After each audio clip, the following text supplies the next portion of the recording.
मेघा को लड़के वाले देखने आ चुके थे। रसोई में तरह तरह की खाने की चीजें बनाई जा रही थी, जिन्हें मेघा नहीं बल्कि मेघा की मम्मी और भाभी बना रही थी। मम्मी जी, बाहर सारे मेहमान आ गए, पर मेघा की होने वाली सास नहीं आई। हाँ, मैंने उनकी जेठानी से पूछा है, वो बोल रही हैं कि उनकी तबीयत ठीक नहीं थी, इसलिए वो आ नहीं पाई। मम्मी, मैं कितनी देर से रसोई में खड़ी हूँ, बताओ ना मुझे क्या करना है। ननद जी, बस खाली चाय बनानी रह गई है, बाकी सब तो हमने बना लिया है। पर नाम तो आपका ही होगा कि आपने सब कुछ बनाया है। अभी तो हम झूठ बोल देंगे, पर शादी के बाद तो सच सबके सामने आ ही जाएगा कि आपको खाना बनाना बिल्कुल भी नहीं आता।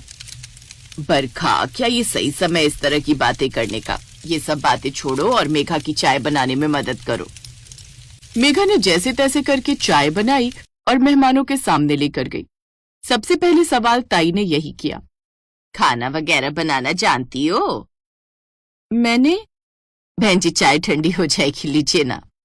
उस दिन तो माँ ने बात संभाल ली। मेहमान चले गए। आशीष जी, अभी तो आपकी मम्मी जी ने मेरे से खाने के बारे में कुछ नहीं पूछा क्योंकि वो कल नहीं आई थी, पर टेंशन मत लो मेघा, मम्मी का नेचर ताई जी और चाची से अलग है। वैसे अगर तुम कहो तो मैं मम्मी से इस बारे में बात करूं। नहीं आशीष जी, अभी अगर आपने ये बात की और पता नहीं आपकी मम्मी इस बात पर क्या रिएक्ट कर दे। अच्छा, माँ बुला रही है, मैं आपसे बाद में बात करती हूँ। मेघा और आशीष ने एक दूसरे को बाय बोला और मेघा रसोई में आ गई। उस दिन मेघा की मम्मी ने उसे अपने साथ रसोई में खड़ा रखा और अगले कुछ दिनों तक वो मेघा को रोजाना की दाल सब्जी वगैरह बनाना सिखाती रही। ननद जी, ये सब तो पहले सीखना चाहिए था। अगले हफ्ते आपकी शादी और आप दाल को छौंका देना सीख रही हो। माँ, मेरे से नहीं हो रहा। करना तो पड़ेगा मेघा, कम से कम दाल सब्जी तो बनाना सीख ही जा। बरखा, तुम साथ नहीं दे सकती तो ताने भी मत दिया करो मेरी बेटी को, सब संभाल लेगी मेरी बेटी। मुझे अपनी बच्ची पर पूरा भरोसा है। कुछ दिनों बाद मेघा की शादी हो जाती है। शादी के बाद मेघा की पहली रसोई थी। मेघा बहू, आज तुम्हारी पहली रसोई है। मैंने तो अभी तक तुम्हारे हाथ की कोई चीज नहीं खाई। आज हम सबके लिए बढ़िया सा हलवा बना लो। जी। आशीष मेघा की शक्ल देख रहा था। उसे पता था कि मेघा हलवा बनाना नहीं जानती। मेघा रसोई में गई और जाकर खड़ी हो गई। फिर उसने अपनी मम्मी को फोन मिलाया। एक कटोरी सूजी को पहले घी, हाँ वो देसी घी में, उसमें कढ़ाई में अच्छे से भून ले। और सुन, वो गैस की आंच धीमी रखना वरना सूजी जल जाएगी। माँ, मुझे कुछ समझ नहीं आ रहा। Hello hello. Oh no, phone में चार्जिंग भी नहीं है। फोन बंद हो गया। आशीष जी को भी नहीं बुला सकती। मुझे माँ ने जो थोड़ा बहुत समझाया उसी से बनाकर देखती हूँ। बन गया तो ठीक, नहीं बना तो मेरी किस्मत।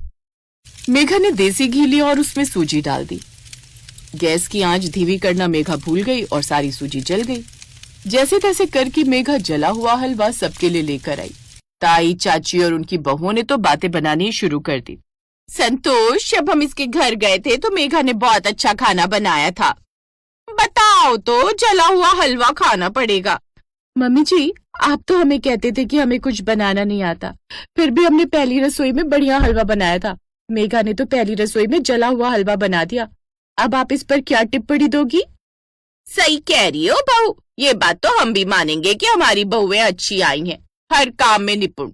मुझे लगता है संतोष, मेघा को बहू के रूप में चुनकर तुमने गलती कर दी है। सॉरी मम्मी जी, सच तो यह है कि मुझे खाना बनाना नहीं आता। मुझे खाने बनाने में कोई इंटरेस्ट ही नहीं रहा। मम्मी तो कई बार कहती थी कि मैं सीख लूं। हाँ, थोड़ा बहुत चावल दाल और बाकी सब सब्जियां मैं बना लेती हूँ, पर ये हलवा वगैरह मैंने कभी नहीं बनाया। सॉरी, आज मैंने आप सबके लिए जला हुआ हलवा बना दिया। मेघा का चेहरा उदास हो गया। उसने सबको सच बता दिया था। उसे लग रहा था कि अब उसकी सास उससे नफरत करेगी, पर ऐसा नहीं था। मेघा की सास संतोष का स्वभाव बहुत अच्छा था, पर मेघा को अपनी सास का नेचर पता ही नहीं था, इसलिए उसके मन में अजीब सी घबराहट थी। अगले दिन मेघा सोकर उठी तो उसने देखा उसकी सास रसोई में खाना बना रही थी। वो कुछ कहती इससे पहले सास संतोष बोली, बहू, मैं मसाला भून रही हूँ, इसमें 2 चम्मच नमक डाल दो। जी। 4 कटोरी पानी भी डाल देना वरना मसाला जल जाएगा। और पनीर के छोटे छोटे टुकड़े काट दो। अच्छा सुनो, मैंने एक तरफ कढ़ाई में 4 बड़े चम्मच देसी घी डाला है, इसमें 1 कटोरी सूजी डाल दो। कल किसी ने हलवा नहीं खाया, इसलिए आज बना रही हूँ, हल्की आंच कर दो। अगले कुछ दिनों तक ऐसे ही मेघा रसोई में आती तो सास उससे कुछ न कुछ काम करवाती रहती। मेघा को लग रहा था कि उसकी सास बहुत ज्यादा नाराज है, और एक दिन कहीं गुस्से का घड़ा फट ना जाए, पर अभी तक तो ऐसा कुछ हुआ नहीं था।